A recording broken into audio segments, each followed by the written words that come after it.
Here in Sonoma County, California, fires continue to burn in the dense brush and in the vineyards. Authorities are worried about the wind, shifting direction and picking up speed.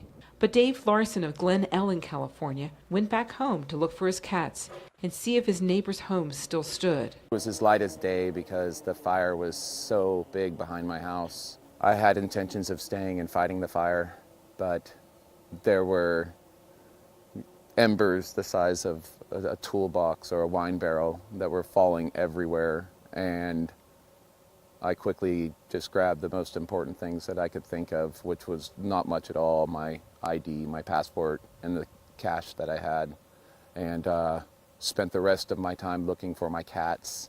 I was able to find one cat, and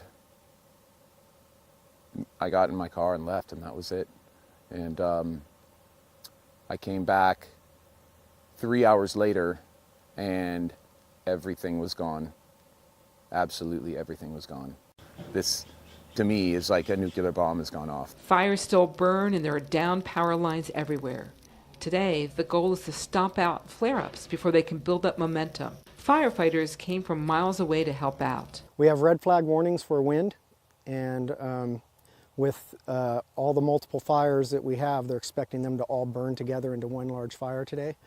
So we're not focusing a whole lot right now on the actual containment, at least my aspect of it. We're focusing on structure protection and dealing within the fire lines to stop anything else from burning down. At least 21 people have died in these fires, and many are still missing. New evacuations were ordered Wednesday as authorities worried about the wind. Despite the destruction, Dave Larson found something of value in the ashes of his home, which he built in 2004. One thing that I really kicked myself for not grabbing before the fire came was my grandfather's 100-year-old Lebel rifle that he was shot with in World War II, and it was in perfect condition. And as you can see, this is what's left. Bayonet is still attached. It's amazing.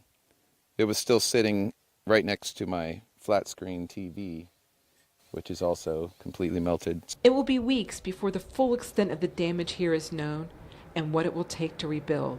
But for now, people here are just trying to make it through this fire safely.